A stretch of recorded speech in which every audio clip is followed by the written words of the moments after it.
اور ہر ایک اپنی اپنی زبان کے اندر اللہ سبحانہ و تعالیٰ کو پکارنا شروع کرتے تو اللہ سبحانہ و تعالیٰ ایسے سمیع ہے کہ اللہ تعالیٰ ہر ایک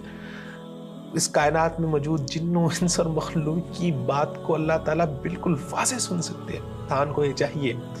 کہ اللہ سبحانہ و تعالیٰ کے اسم سمیع اور صفت سمیع کے معنی کا استحضار اپنے ذہن میں اس طرح سے کرے کہ اس کے ذہن میں یہ بات ہونی چاہیے کہ وہ اپنی گہرائیوں میں، اپنی تنگیوں میں، اپنی پریشانیوں میں جب اللہ سبحانہ و تعالیٰ کو پکار رہا ہے تو اللہ سبحانہ و تعالیٰ اس کی دعا کو سن رہے ہیں۔ اپنی دعاؤں میں اللہ سبحانہ و تعالیٰ کو اس کے سمیع ہونے کا واسطہ دیں۔ اللہ تو ہماری پکار کو سن، اے اللہ تو ہماری دعا کو سن، اور ہمیں یقین ہے کہ بلا شبہ تو ہماری دعاؤں کو قبول کرنے والا ہے۔ بسم اللہ الرحمن الرحیم۔ السلام علیکم ورحمۃ اللہ وبرکاتہ۔ Welcome to another episode. معرفت الہی کے آج کے اس ایپیسوڈ میں ہم اللہ سبحانہ و تعالیٰ کے اسم السمیع کے حوالے سے گفتگو کریں گے۔ اللہ سبحانہ و تعالیٰ کا یہ اسم مبارک قرآن مجید میں 50 سے زیادہ مقامات پر اس کا ذکر ہوا ہے۔ اللہ تعالیٰ قرآن مجید میں فرماتے ہیں قد سمع اللہ قول التي تجادلك في زوجها وتشتكي الى الله والله يسمع تحاوركما ان الله سميع بصير۔ بلا شبہ اللہ تعالیٰ نے اس عورت کی بات کو سن لیا جو آپ سے اپنے خاوند کے بارے میں شکایت کر رہی تھی، جھگڑا کر رہی تھی۔ واللہ يسمع تحاوركما، اللہ تعالیٰ آپ دونوں کی گفتگو کو سماعت کر رہا تھا، سن رہا تھا۔ ان اللہ سميع بصير، اللہ تعالیٰ سننے والا اور دیکھنے والا ہے۔ ليس كمثله شيء وهو السميع البصير، وہ سننے والا ہے، دیکھنے والا ہے۔ وَإِذْ يَرْفَعُ إِبْرَاهِيمُ الْقَوَاعِدَ مِنَ الْبَيْتِ وَإِسْمَاعِيلُ رَبَّنَا تَقَبَّلْ مِنَّا إِنَّكَ أَنْتَ السَّمِيعُ الْعَلِيمُ۔ جب حضرت ابراہیم اور حضرت اسماعیل علیہ السلام اللہ سبحانہ و تعالیٰ کے گھر کی بنیادوں کو بلند کر رہے تھے تو کہتے تھے اے اللہ ہماری دعا کو، ہماری محنت کو قبول فرما۔ ربنا تقبل منا انک انت السمیع العلیم، بلا شبہ تو ہی سننے والا ہے، تو ہی جاننے والا ہے۔ تو سمیع کا معنی ہے والذی یسمع جمیع الاصوات علی اختلاف اللغات۔ اللہ سبحانہ و تعالیٰ وہ ذات ہے جو تمام کی تمام آوازوں کو سنتی ہے، علی اختلاف اللغات، زبانوں کے مختلف ہونے کے باوجود۔ اس کرۂ ارضی پہ بسنے والے جتنے بھی انسان ہیں، ہر ایک انسان کی زبان دوسرے انسان سے مختلف ہے، ہر ایک قوم کی زبان دوسری قوم سے مختلف ہے۔ اگر آپ زمین پہ سفر کریں گے تو ہر 10 سے 15 کلومیٹر سفر کرنے کے بعد آپ کو زبان کے اندر تبدیلی اور چینج محسوس ہوگا، تاکہ ایک ملک میں رہتے ہوئے لہجوں کا فرق ہے، اور ایک ملک کے رہنے والے باسی، ایک ملک کے رہنے والے باشندے ایک صوبے کے لوگ دوسرے صوبے کے لوگوں کی زبان کو نہیں سمجھ پاتے۔ پھر اس پوری کرۂ ارضی پہ بسنے والے تمام کے تمام انسان، اور پھر انسانوں کو چھوڑ دیجئے، انسانوں سے بڑھ کے مخلوقات کی صدائیں، ان کی آوازیں، ان کی اللہ سبحانہ و تعالیٰ سے التجائیں وہ بھی سنتے ہیں۔ اللہ سبحانہ و تعالیٰ پتوں کی آواز کو بھی سنتے ہیں، ان کی سرسراہٹ کو بھی سنتے ہیں۔ وَإِن مِّن شَيْءٍ، اس کائنات میں ہر ایک چیز جو موجود ہے وہ اللہ سبحانہ و تعالیٰ کی اپنی زبان حال کے ساتھ تسبیح بیان کر رہی ہوتی ہے، تقدیس بیان کر رہی ہوتی ہے، اللہ سبحانہ و تعالیٰ کا ذکر کر رہی ہوتی ہے۔ تو اللہ سبحانہ و تعالیٰ هو السمیع، وہ کیسے سمیع ہے؟ وہ اس کائنات میں موجود تمام مخلوقات کی آوازوں کو ان کی زبانوں کے اختلاف کے باوجود نہ صرف سن رہے ہیں بلکہ اللہ سبحانہ و تعالیٰ ان کی بات کو سمجھتے بھی ہیں، اور ان کو ان کی ضرورت کے مطابق اللہ سبحانہ و تعالیٰ عطا بھی کرتے ہیں۔ لیس کمثلہ شیء، اللہ سبحانہ و تعالیٰ جیسی کوئی چیز نہیں ہو سکتی۔ انسان کے سننے کی فریکوینسی کی ایک حد ہے، انسان ایک اسپیسیفک فریکوینسی کے اوپر سن سکتا ہے، زیادہ لاؤڈ آواز بھی نہیں سن سکتا، اگر فریکوینسی کم ہو جائے تو وہ بھی نہیں سن سکتا۔ لیکن اللہ سبحانہ و تعالیٰ ہر ایک انسان کی بات کو سنتے ہیں۔ قرآن مجید میں اللہ تعالیٰ فرماتے ہیں سواء منکم من اسر القول ومن جہر به ومن هو مستخف باللیل وسارب بالنہار، سواء برابر ہے تم میں سے ہر ایک، من اسر القول، جو اپنی بات کو چھپاتا ہے، زبان سے کہنے کے بجائے اپنے دل میں، جو انسان اپنے دل سے بات کر رہا ہوتا ہے اللہ سبحانہ و تعالیٰ اس کو بھی سنتے ہیں۔ ومن جہر به، اور جو بلند آواز سے بات کرتا ہے، ومن هو مستخف باللیل وسارب بالنہار، اگر کوئی انسان رات کے اندھیرے میں چپ کے کسی سے کوئی بات کر رہا ہے یا دن کے اجالے میں واضح اور سرعام کسی سے بات کر رہا ہے، اللہ سبحانہ و تعالیٰ کے لیے ہر ایک برابر ہے۔ امام احمد رحمۃ اللہ علیہ نے حضرت عائشہ رضی اللہ تعالیٰ عنہ سے نقل کیا ہے، اور وہ آیت مبارکہ جو ہم نے اپنے ایپیسوڈ کی ابتدا میں پڑھی، قد سمع اللہ قول التي تجادلك في زوجها وتشتكي الى اللہ، تو حضرت عائشہ رضی اللہ تعالیٰ عنہ اس آیت کا شان نزول بیان کرتے ہوئے ذکر کرتی ہیں کہ ایک عورت رسول اللہ صلی اللہ علیہ وسلم کے پاس آئی اور آپ صلی اللہ علیہ وسلم، حضرت عائشہ فرماتی ہیں وَأَنَا فِي نَاحِيَةٍ مِّنَ الْبَيْتِ، میں گھر کے ایک دوسرے کونے پر تھی، مَا أَسْمَعُ مَا تَقُول، وہ عورت آپ صلی اللہ علیہ وسلم سے آ کے جو بات کر رہی تھی وہ ایک سرگوشی کے انداز میں بات کر رہی تھی. ظاہری بات ہے اپنے خاوند کی کچھ شکایتیں رسول اللہ صلی اللہ علیہ وسلم سے کر رہی تھی، اور آپ صلی اللہ علیہ وسلم سے اس کے حوالے سے کچھ معاملات کی بہتری چاہتی تھی، کچھ آپ سے رائے و مشورہ لینا چاہتی تھی، تو بہت ہی دھیمے انداز سے بات کر رہی تھی. عائشہ فرماتی کہ میں اس گھر میں موجود تھی، ایک کونے پہ تھی، لیکن مجھے اس عورت کی بات نہیں سمجھ آ سکی، میں اس عورت کی بات کو نہیں سن سکی. لیکن اللہ سبحانہ و تعالی جو ساتوں آسمانوں سے اوپر اپنے عرش پر مستوی ہے، اللہ سبحانہ و تعالی نے وہ بات سن بھی لی، اور قرآن مجید میں اللہ تعالی نے ارشاد بھی فرما دیا قد سمع اللہ قول التی تجادلک فی زوجہا. اللہ سبحانہ و تعالیٰ نے اس عورت کی بات کو سن لیا ہے. پھر آگے اللہ سبحانہ و تعالیٰ نے زہار کے جو احکام ہے کہ اگر کوئی انسان اپنی بیوی کو یہ کہہ دیتا ہے تم ایسی ہو جیسے میری محرم رشتے سے اس کی تشبیہ دے دیتا ہے، یا تم میری ماں کے بطن سے ہو، یا تم مجھ پر حرام ہوگی، تو زہار کے احکامات آگے اس میں ذکر کیے ہیں. اللہ سبحانہ و تعالیٰ کیسے سمیع ہے. ایک انسان ایک وقت میں کسی ایک کی بات سن سکتا ہے. اگر کسی انسان کے پاس بہت سے لوگ جمع ہو جائیں اور سب بولنا شروع کر دیں تو لوگ کہتے ہیں کہ آپ شور کم کریں، آہستہ بولیں، ایک ایک کر کے بولیں، میں ایک ہی وقت میں سب کی باتیں نہیں سن سکتا. لیکن اللہ سبحانہ و تعالیٰ سبحان اللہ لو قام الجن والانس كلهم في صعيد واحد، تمام کے تمام جن، تمام کے تمام انسان جو اس وقت موجود ہے، اور حضرت آدم علیہ السلام سے لے کے قیامت والے دن آنے تک جتنے بھی لوگ آئے ہیں، جتنوں نے بھی آنا ہے، ہزاروں، کروڑوں،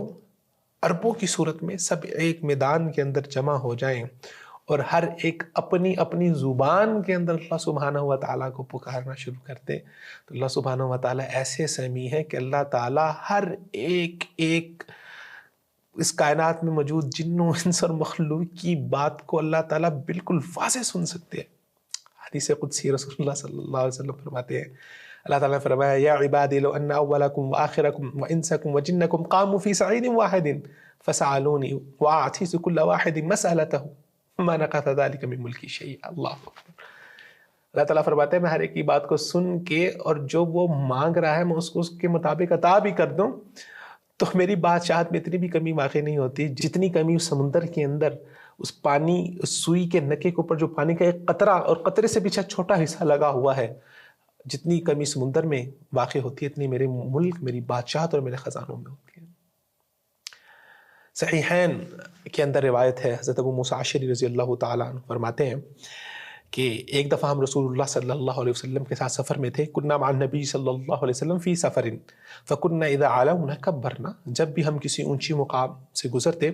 تو ہم کبرنا، اللہ اکبر کہتے. ویسے بھی رسول اللہ صلی اللہ علیہ وسلم کی عادت مبارکہ تھی اور ہمیں سکھایا گیا ہے کہ جب آپ اونچائی کی طرف جائیں تو اللہ اکبر کہیں. فقال اربعوا على انفسکم فانکم لا تدعون عصا ولا غائبا. رسول اللہ نے فرمایا اربعوا علی انفسکم، ذرا اپنی آوازوں کو تھوڑا سا پست کرو. صحابہ جب بھی کسی اونچے مقام کی طرف جاتے تو اونچی آواز سے اللہ اکبر کہتے. رسول اللہ نے فرمایا کہ اپنی آوازوں کو پست کرو، آہستہ کرو. اربعوا علی انفسکم، تم ایسی ذات کو نہیں پکار رہے جو اصم ہے، جو سن نہیں سکتے، ولا غائباً، اور ایسی ذات بھی نہیں ہے جو غائب ہو، جو اس معاملے کو دیکھ نہ رہی ہو، جو اس معاملے میں حاضر نہ ہو. ولیکن تدعون سمیعا بصیرا قریبا، بلا شبہ تم ایسی ذات کو پکار رہے ہو سمیعاً جو سننے والی ہے، بصیراً دیکھنے والی ہے، قریباً اور تم سے تمہاری شاہ رگ سے بھی زیادہ قریب ہے. قرآن مجید میں اللہ سبحانہ و تعالیٰ نے مشرکین کا یہ گمان اللہ سبحانہ و تعالیٰ کے بارے میں تھا کہ شاید ہم آپس میں جو سرگوشیاں کرتے ہیں، جو ہمارے آپس کی انٹرنل پلاننگ ہے، اس کے بارے میں اللہ سبحانہ و تعالیٰ کو نہیں پتا ہوگا. جب مخالفتیں ہوتی ہیں تو کچھ پلانز ہوتے ہیں، ان پلانز کو کلاسیفائڈ کیا جاتا ہے، ان کو چھپایا جاتا ہے، کہیں میری اسٹریٹجی دوسرے کو پتہ نہ چل جائے. تو وہ یہ سمجھتے تھے کہ شاید جو النجوہ، جو ہماری سرگوشیاں ہیں، وہ اللہ سبحانہ و تعالیٰ تک نہیں پہنچتی. تو اللہ تعالیٰ مشرکین کو مخاطب کر کے فرماتے ہیں ام یحسبون انا لا نسمع سرهم ونجواهم بلا ورسلنا لدیہم یکتبون. اللہ اکبر. کیا یہ گمان کرتے ہیں کہ ہم ان کی رازوں کو، ان کی چھپی ہوئی باتوں کو، خاموشیوں کو وَنَجْوَاهُمْ، ان کی سرگوشیوں کو، آپس کی جو ان کی میٹنگز ہیں، ان کی باتوں کو ہم کیا نہیں جانتے؟ ہمارے تو رسول ہیں، ہمارے تو فرشتے ہیں، لدیہم یکتبون، جو ہر چیز کو لکھ رہے ہوتے ہیں۔ اسی طرح صحیحین کی ہی ایک روایت ہے، حضرت عبداللہ بن مسعود رضی اللہ تعالیٰ عنہ فرماتے ہیں اجتمع عند البیت قرشیان وثقفی او ثقفیان وقرشی، کہ ایک دفعہ خانہ کعبہ کے اندر دو قریشی اور ایک ثقفی، یہ دونوں قبیلے ہیں اور قبیلے سے تعلق رکھنے والے، ثقفی قبیلے سے تعلق رکھنے والا ایک مرد اور دو قریشی، یا دو ثقفی اور ایک قریشی آپس میں جمع ہوئے، کثیرۃ شحم بطونہم، ان کے جو پیٹ کی چربی تھی وہ بہت زیادہ تھی، لیکن ان کے دل کے اندر جو سمجھ تھی وہ بہت کم تھی۔ فقال احدہم، یعنی کہ بہت بڑے بڑے جسموں والے، بہت بڑے بڑے جسوں والے، بہت بڑے بڑے قلگیوں والے، لیکن دل سے غریب، بالکل دل سے بالکل نہ سمجھ۔ فرماتے ہیں کہ اترون ان اللہ یسمع ما نقول، تو آپس میں وہ بات کر رہے تھے تو کہتے کہ اترون، کیا تمہارا کیا خیال ہے کہ کیا اللہ سبحانہ و تعالیٰ جو ہم آپس میں باتیں کر رہے ہیں یہاں پر بیٹھ کے، کہ اللہ تعالیٰ اس کو سن سکتے ہیں؟ الآخر،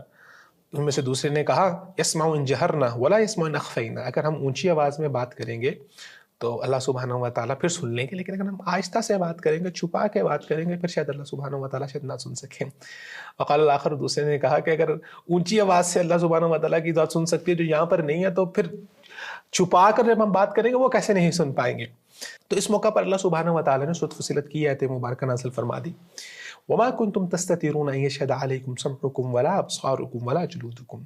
ولكن ظننتم ان الله لا يعلم كثيرا مما تعملون، کہ تم جب گناہ کرتے تھے تو اس بات سے نہیں تم چھپتے تھے، یا تمہیں اس بات کا اندازہ نہیں تھا کہ یشہد علیکم سمعکم، کہ تمہارے کان تمہارے اوپر گواہی دیں گے، ولا ابصارکم، تمہاری نگاہیں تمہارے اوپر گواہی دیں گی، تمہاری یہ جلدیں، یہ چمڑیاں تمہاری اس بات کے اوپر، تمہارا جسم بول کے بتائے گا، ولیکن ظننتم، لیکن تم نے یہ گمان کیا تھا کہ ان اللہ لا يعلم كثيرا مما تعملون، جو تم عمل کرتے ہو اللہ سبحانہ و تعالیٰ اس میں سے اکثر کو نہیں جانتے۔ اللہ سبحانہ و تعالیٰ کی جو سماعت ہے، صفت سماع، ينقسم الى قسمین، علماء کرام نے اس کو دو حصوں میں تقسیم کیا ہے۔ سب سے پہلی المتعلق بالمسموعات، جس کا تعلق سنی جانے والی چیزوں سے ہے، وہ تمام آوازیں جن کو سنا جا سکتا ہے، اللہ سبحانہ و تعالیٰ ایسے سمیع ہے، وہ ان تمام آوازوں کو اللہ سبحانہ و تعالیٰ، اس کائنات میں موجود تمام مخلوقات کی آوازوں کو اللہ سبحانہ و تعالیٰ سنتے ہیں۔ اور اسی طرح قرآن مجید میں جہاں پر اللہ سبحانہ و تعالیٰ نے اپنے لیے اسم السمیع کا استعمال کیا ہے، صفت سمیع کا استعمال کیا ہے، اس کا بعض جگہ پر مطلب اللہ سبحانہ و تعالیٰ کا یہ ہے کہ اللہ سبحانہ و تعالیٰ سننے والا ہے، یعنی کہ اللہ سبحانہ و تعالیٰ آپ کی دعاؤں کو قبول کرنے والا ہے۔ جیسا کہ اللہ سبحانہ و تعالیٰ فرماتے ہیں، یا انبیاء کرام ذکر کرتے ہیں کہ ان ربی لسمیع الدعاء، بلا شبہ میرا رب لسمیع الدعاء، وہ میری دعا کو سننے والا ہے۔ کیا مطلب ہے؟ کہ بلا شبہ میرا رب میری دعا کو رد نہیں کرے گا، میری دعا کو قبول کرنے والا ہے۔ سمیع اللہ لمن حمیدہ، سن لی اللہ تعالیٰ نے اس کی بات، جس نے اللہ کی تعریف بیان کی۔ جب نماز میں اس بات کا اعادہ کرتے ہیں تو اس کا مطلب ہے کہ اللہ سبحانہ و تعالیٰ نے ہماری تعریف کو قبول کر لیا۔ والسمع الذی بمعنی ادراک الصوت، اور وہ سننا اللہ سبحانہ و تعالیٰ کا جو مسموعات، وہ آوازوں کو سننے سے متعلق رکھتا ہے۔ قرآن مجید میں جہاں پر اللہ سبحانہ و تعالیٰ نے اس کا ذکر کیا، اس کو بھی تین حصوں میں تقسیم کیا ہے۔ سب سے پہلے جہاں پر اللہ تعالیٰ نے قرآن مجید میں اپنی صفت سماعت کا ذکر کیا ہے، اس سے مراد اللہ سبحانہ و تعالیٰ نے لوگوں کو ڈرایا ہے اس بات سے کہ اللہ تعالیٰ سے ڈر جاؤ، کہ اللہ تعالیٰ تمہاری بات کو سننے والا ہے اور اپنی اصلاح کر لو۔ ام یحسبون ان لا نسمع سرهم ونجواهم، کیا یہ گمان کرتے ہیں کہ اللہ تعالیٰ ان کی ظاہری باتوں کا اور پوشیدہ باتوں کو سننے والا نہیں ہے؟ تو انسان کو اللہ سبحانہ و تعالیٰ سے ڈر جانا چاہیے کہ اللہ سبحانہ و تعالیٰ اس کی باتوں کو سن رہے ہیں، اور یہ انسان کے پریکٹیکلی اس کے کریکٹر کی اصلاح کے لیے، اس کے عمل کے اصلاح کے لیے ضروری ہے۔ جب انسان کو یہ پتہ ہو کہ اللہ تعالیٰ میری بات کو سن رہے ہیں، آپ تصور کریں کہ آپ کسی ایسی جگہ پر بیٹھے ہیں جہاں پر آپ کے اوپر CCTV کیمرہ بھی لگے ہوئے ہیں، اور وہاں پر آج کل تو CCTV کیمراز کے اندر یہ بھی فیچر اویلیبل ہے کہ وہ آپ کی آواز کو بھی کیپچر کر لیتے ہیں۔ تو انسان اس جگہ پر کوئی غلط بات نہیں کرتا کہ آواز ریکارڈ ہو رہی ہے، یہاں پر ریکارڈنگ ہو رہی ہے، کوئی غلط بات نہیں کی جائے۔ اور پھر آج کل تو لیکس کا زمانہ ہے کہ کہیں میری بات لیک نہ ہو جائے، کہیں میری کال لیک نہ ہو جائے۔ تو جو انسان دنیاوی لحاظ سے اتنا ڈرتا ہے اور بالکل سیدھا ہو جاتا ہے، تو کیا اللہ سبحانہ و تعالیٰ کے بارے میں اس کا یہ ایمان اور صفت اللہ تعالیٰ کی صفت سمیع کے حوالے سے یہ ایمان اور یقین ہے کہ اللہ سبحانہ و تعالیٰ سن رہے ہیں۔ دوسری جگہ پر قرآن مجید میں جہاں پر اللہ سبحانہ و تعالیٰ نے اپنے اسم سمیع کا ذکر کیا ہے، وہاں پر اللہ سبحانہ و تعالیٰ نے اس کو بطور تائید کے طور پر ذکر کیا ہے، جیسے کہ اللہ تعالیٰ حضرت موسیٰ اور ہارون کے بارے میں ذکر کرتے ہیں، اننی معکما اسمع و ارا، میں تمہارے ساتھ ہوں، میں تمہاری باتوں کو سن بھی رہا ہوں اور دیکھ بھی رہا ہوں، تو تمہیں گھبرانے کی ضرورت نہیں ہے، اللہ تعالیٰ آپ کے ساتھ ہے۔ جب آپ زندگی میں پریشانیوں میں ہوں، جب آپ کو انزائٹی ہو، جب آپ کو ڈپریشن ہو، جب آپ کے اندر کانفیڈنس لوز ہو رہا ہے، تو یہ چیز آپ کے ساتھ ہونی چاہیے کہ اسمع و ارا، اللہ تعالیٰ آپ کی بات کو سن بھی رہے ہیں، دیکھ بھی رہے ہیں، اللہ تعالیٰ آپ کے ساتھ ہے۔ تو اللہ تعالیٰ نے اپنے اسم سمیع کا ذکر اپنے ساتھ کے طور پر بھی کیا ہے کہ جہاں پر انسان اللہ سبحانہ و تعالیٰ کے ساتھ اپنے تعلق کو مضبوط کرتا ہے۔ اور تیسری جگہ پر قرآن مجید میں جہاں پر اللہ سبحانہ و تعالیٰ نے اپنے لیے اسم سمیع کا یا صفت سمیع کا ذکر کیا ہے، اس سے مراد اللہ سبحانہ و تعالیٰ کا بیان، احاطہ، اللہ تعالیٰ کا احاطہ کا ہے کہ اللہ تعالیٰ سننے کے اعتبار سے اس کائنات میں تمام چیزوں کا احاطہ کیے گئے ہیں، کہ کائنات میں کسی بھی وقت کوئی بھی مخلوق، کوئی بھی انسان، اس کائنات سے تعلق رکھنے والی کوئی بھی جمادات، کوئی بھی پرندہ کسی بھی وقت وہ ہلکی سی سرسراہٹ بھی کرتا ہے تو اللہ سبحانہ و تعالیٰ ایٹ اے ٹائم ہر ایک چیز کو سن رہے ہوتے ہیں۔ تو یہ تین طرح سے قرآن مجید میں اللہ سبحانہ و تعالیٰ نے اپنی صفت سماعت کا ذکر کیا ہے۔ اور اللہ سبحانہ و تعالیٰ وہ سمیع، تو اس بات کا تقاضا یہ ہے کہ عبادت صرف اللہ سبحانہ و تعالیٰ کی جائے۔ اس لیے حضرت ابراہیم علیہ السلام جب اپنے والد آزر کو دعوت دے رہے ہیں اللہ سبحانہ و تعالیٰ کی عبادت کی، تو وہ کہتے ہیں کہ آپ ان بتوں کی عبادت کیوں کرتے ہیں؟ وَاذْكُرْ فِي الْكِتَابِ إِبْرَاهِيمَ إِنَّهُ كَانَ صِدِّيقًا نَبِيًّا إِذْ قَالَ لِأَبِيهِ يَا أَبَتِ لِمَ تَعْبُدُ مَا لَا يَسْمَعُ وَلَا يُبْصِرُ وَلَا يُغْنِي عَنْكَ شَيْئًا، ابا جان آپ ایسی ذات یا ایسی ہستی کی عبادت کیوں کر رہے ہیں، کیوں اس سے ڈر رہے ہیں، کیوں اس کے سامنے جھک رہے ہیں؟ وہ پتھر کا بنایا ہوا خدا اور وہ بت،